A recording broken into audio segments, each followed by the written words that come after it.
The following is a production of Different Brains. Visit us at differentbrains.org. In this episode of Exploring Different Brains. Fetal Alcohol Spectrum Disorders is where a woman drinks during pregnancy and the result can be permanent brain damage. Usually in the frontal lobe, executive functioning is affected, but it's not just a brain issue, it's an entire body issue. Each one of us has other issues, whether it be musculoskeletal, heart issues, vision, hearing. So there's a lot of other stuff. There's up to 427 comorbidities that can go with an FASD.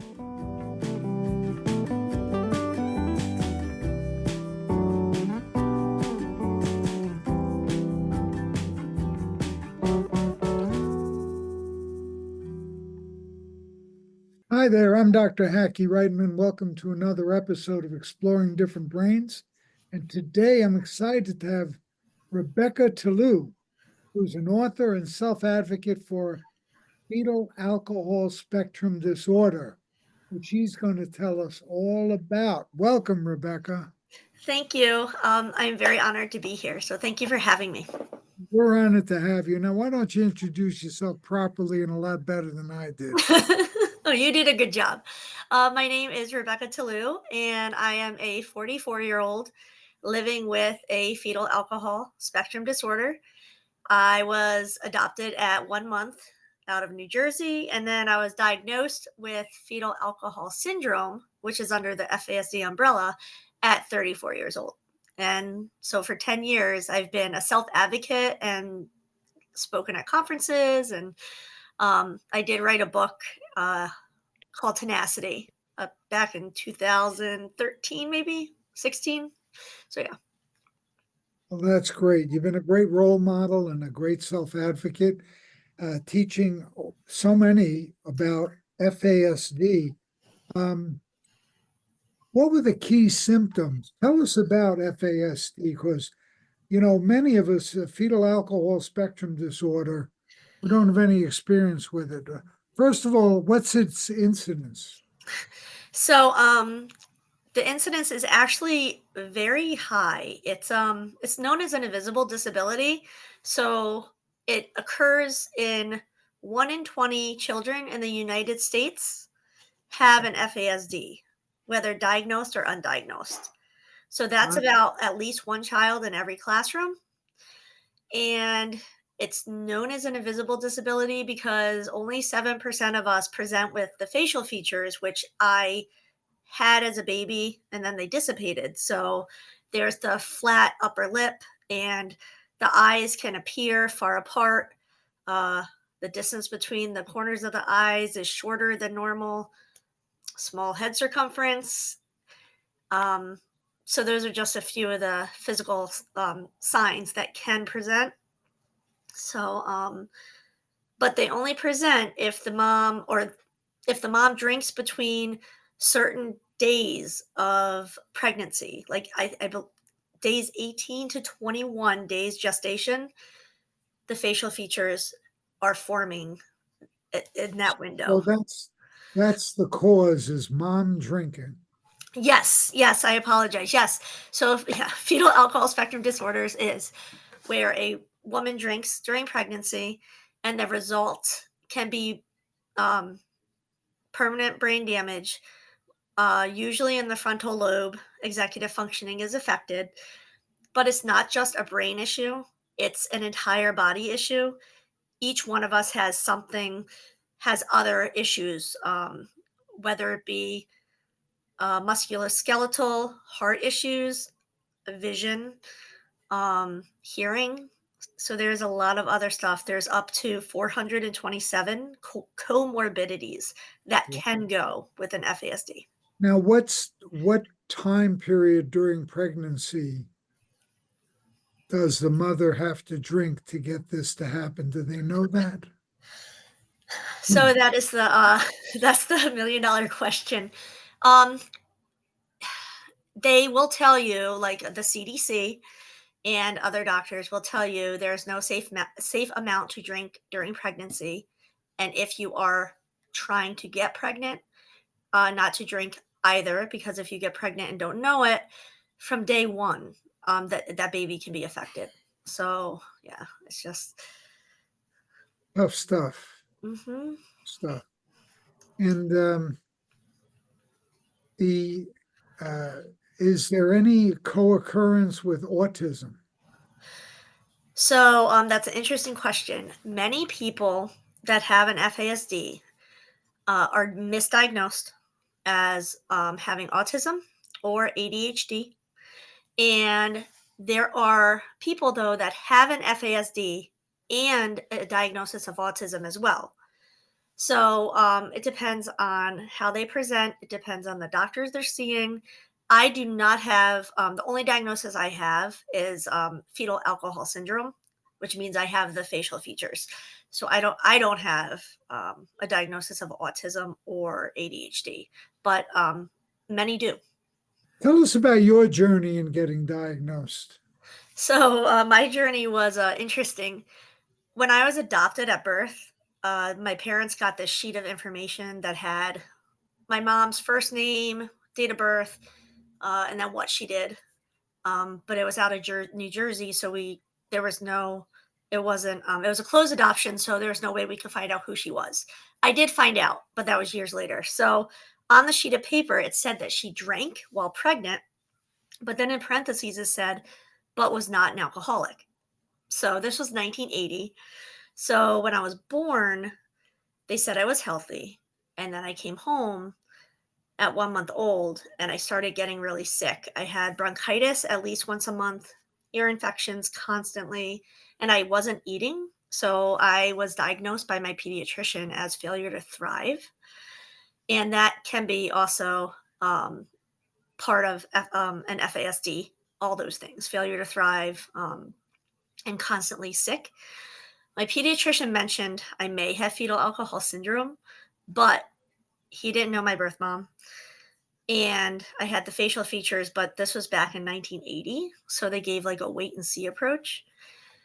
When I got tubes in my ears at 18 months, I started to thrive and everything seemed cool from there on out. I did well in school, which is surprising, but it was a very structured environment and I masked very well. So I was able to follow my friends in doing what they did and copying off their paper if I needed to get the right answers. So I did really well in school. But what happened is I grew up in a structured home as well, and then I went to college, but all my structures fell apart. So I didn't have my parents anymore. I didn't have the teacher helping me. I was on my own. Things started to fall apart. I started to have issues with schooling. I still did well in the classroom, but when I had a student teach, it fell apart because student teaching can be very abstract, and I don't do well with that. So I got through grad school, and then I got married, and I had 2 kids, and that's when things started to fall apart again because I had um, all these things on me, all these things to do. I was a mom, I was worked full time, I was a wife, I had a house, and I couldn't handle all of it. Multitasking became very hard.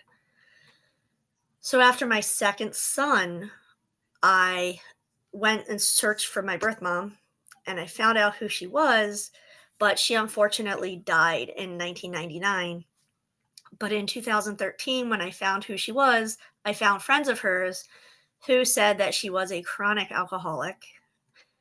She was pregnant with me and drank the entire time.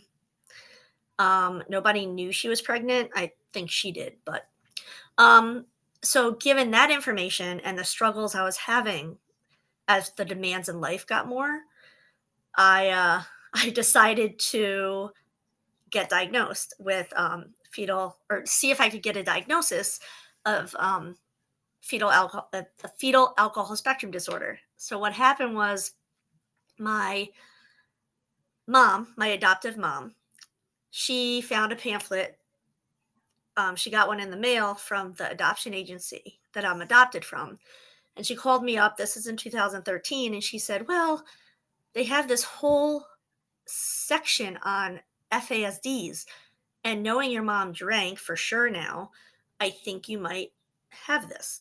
So I took it upon myself to get a diagnosis. I'm in upstate New York, and there are only 2 diagnostic clinics for children, primarily, in New York, Rochester and downstate New York. So I'm in upstate. So I Googled who can diagnose FASD in the Albany, New York area, and I got the name of some pediatric geneticist. So I was 33 years old at the time. So I messaged them, and their office called me and said, the doctor is so interested and she wants you to send her everything you have from your history and why you think you have an FASD, and send it in to us and we'll see if she wants to take you on. So I sent in baby photos and everything I knew from my history and struggles that I was having currently. And she called me, the office called me back and said, oh, yeah, Dr. Sure, we'll take you. You're her only adult patient ever, but she's very excited to meet you. So I went and got diagnosed by a pediatric geneticist at the age of 34. I had to wait a little bit to get in to Very see cool. her. It was crazy. So you're a reportable case. Yes. Yep. Tell us a little bit about if someone watching this thinks they might have fetal alcohol spectrum disorder. Where do they go? What do they do? So, Like, say I'm sitting there watching and going, my mother was an alcoholic and I'm having a little trouble with this and that. Maybe this is what's going on. so if somebody does suspect that they do have an FASD, there's a lot of wonderful resources out there. One is FASD United. It's a nonprofit that does research for FASD, and they actually have something called the Family Navigator Program. Anybody can call that number, and they have resources to every state about where people can go to get diagnosed or to just talk to somebody about whether or not they think they have it, an FASD. Their website has tons of information on symptoms, causes, which we know. But there's so much stuff online under FASD United. That would be where I would tell people to go. So you go online and you go to FASD United. Yep, .org. Yep. .org. There'll be a wealth of information for you. Yes, absolutely. Absolutely. Now, I will tell you that I don't know, some doctors will not diagnose if they do not have proof from the birth mother that she drank. And that's a whole nother can of worms, because up to 70 to 80% of kids in foster care have an FASD, and a lot of those kids you cannot get in touch with their birth parent. So for them to get diagnosed is hard if the doctor needs proof. So that's a whole other can of worms for a different day. But some doctors will diagnose. The doctor I had did. So it just depends. And meanwhile, the fathers who are alcoholics, they don't have anything to do with it. As it turns out, it's only the mother. So I'll say this. There is a lot of research going on right now that the father may play a role in that. I don't know details, but the father is being researched. The father may play a role. If that father drinks when the woman gets pregnant, there might be some changes to the genetic makeup of that child. But there is a lot of research being done right now on that. And it has to do with epigenetics, I believe, is part of it. So, but I don't know much about it. But more to come, because they are doing a lot of research on that right now. Interesting. Very interesting. Yeah. Um, Now tell us about the race that you helped get going here and how that So, came about. I've been a runner for over 30 years. I started in ninth grade. I started running seriously. And then years later, COVID hit, and you're shut inside, and I got antsy, and I wasn't running as much as I used to be. So I started running in 2020. I was on a podcast that's no longer a podcast, but it was about FASD. And the lady asked me, "What's your 5-year plan?" And I said, "I want to do a race and give back to the community." And I told her I'd like to give back to FASD, just like to all the researchers and all that. So she said, "Let's make it happen." So FASD United and myself worked together. And in 2021, Run Fast became a thing. It was a virtual 5K where people could also join in little groups and run in person, run on their own. And it's been going since. So this year was the fourth year. The fourth year. I'm bad at math. So the fourth year running. Um, so yeah, and it's all over the United States. That's so cool. Do Mhm. you have any idea how many participants are in it? Um, I had numbers and I don't remember. No, it doesn't matter. Not, Yeah, but not, there's a lot, and the biggest outcome was in Rochester because they have the clinic out there, and I went there. I go there every year to host it, and it's amazing. It's amazing to see the families that come together. how can people learn more about you? So I have a blog that's called. I messed up the title, and I'm not able to change it, but it's called adultingwithfasd.coms.com. Or no, fasdcoms.com. Adulting with fasdcoms.com. If they look up quirking it, QUIRKINGIT, they should be able to find me. Because that's the subtitle of it. And it's just about my journey with FASD and tips and tricks for people living with it and for caregivers. So there's that. I'm on Facebook, FASD United. I work with them a lot, just like as a volunteer. I was in a CDC video recently that just aired for FASD. So that's out there if they look up cdc.gov. Yeah, they Google my name. I'm all over the place. So, yeah. Well, Rebecca Tillou, you're certainly doing a lot for the community. Thank you. You've taught us a lot today about fetal alcohol spectrum disorder, and now it's on our radar. Now Thank we you. know what to look for. Yeah. What's the biggest single piece of advice you'd have for all of our viewers? The biggest piece of advice, and I've said this for years, is that there's such a stigma out there, and that is hindering people to get diagnosed. Because you hear fetal alcohol spectrum disorders, and then some people blame the mom, and the mom doesn't want to be blamed. So there's such stigma out there. If the stigma barrier can be broken, I think there can be more people diagnosed and more help um, for them can happen. People don't know this, but 45% of pregnancies are unplanned, and a majority of women, I will not say all, a majority of women do not drink to harm their child. Many don't even know they're pregnant until 8 weeks. So I'll throw that out there. And it's just the stigma needs to go. And the more we talk about it, I think the more we can get that broken down. Rebecca, can you please tell us more about your book? Absolutely. So after I had my second son, and he is now 12, but I decided I wanted to search and find my birth family. So I searched, and it took me a year, but I did find my birth family, and I found out who my birth mom was. And after that, I met my birth family, some members. I did not meet my birth mother; she had passed away already.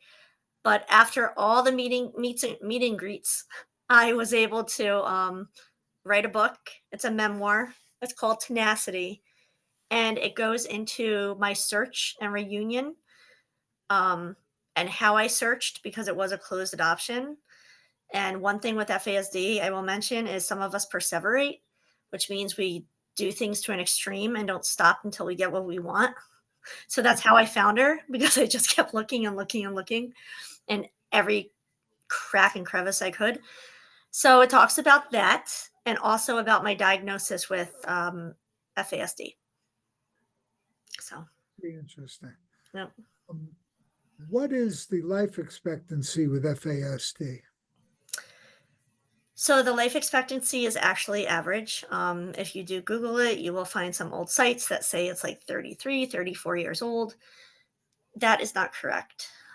Where that comes from is some people with an FASD struggle with drug use, addiction, poverty, being in jail, and that's due to our brains and the impulsivity piece of it, that we can't control things all the time. So it's an average life expectancy, especially if you have the supports throughout your life, family, friends, doctors. So And what is your feeling about brain issues associated with the disorder? um, brain issues with FASD. Yeah, like you feel, based on your experience and your knowledge, that you're just like everybody else. Yeah. So I do feel that way, but since I got diagnosed, I know I have differences, but I think everybody is different in some way. So I have used my brain differences to my advantage. Um, so I can be very impulsive, which isn't the best. But I mean, it's fun when I'm with my kids and I just decide to do something fun. So everything has its place. So I know I'm different, but I'm okay with it. So You take any kind of perceived bad break and turn it into a good break. exactly. Yep. Yep. Absolutely. Rebecca, did getting your diagnosis of FASD change the way you looked at your own family and looked at your own children? So it did in the way that I know that multitasking is difficult for me, in the way that I handle my kids and their care. They're very busy. So I know my brain and what it can handle. So my husband is actually a great support, and we split what has to be done. So I am not overwhelmed, which is great. Um, Mothering can be very tough, especially when you have a brain disorder and things creep up on you, like being overwhelmed.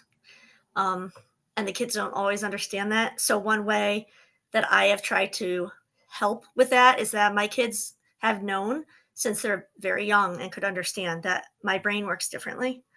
And I have never hid from my kids that I have FASD. And actually, my older son has done 2 reports for school on FASD. So, yeah. Yeah, tell us some more about your kids. So I have a 7th grader who's 12, and an 11th grader who is 16, almost 17. Oh, And you got your hands full. You got oh your hands yes, oh full. yeah, they're 2 boys, and actually they are both really into music and theater, and Wow. they're incredible at both. Incredible. And they're amazing kids, and they're just very kind and very funny, and they're very supportive and very patient with me, so it's awesome. So they're good kids. Very cool. Well, Rebecca Tillou, it's been such a pleasure to talk to you. Very educational, very much so. And, fetal alcohol spectrum disorder is big. It's totally preventable. And you've educated us a lot today. Thank you so much. And we hope you'll come back again soon. Absolutely. Thank you for having me. Exploring Different Brains is a production of Different Brains. Visit us at differentbrains.org.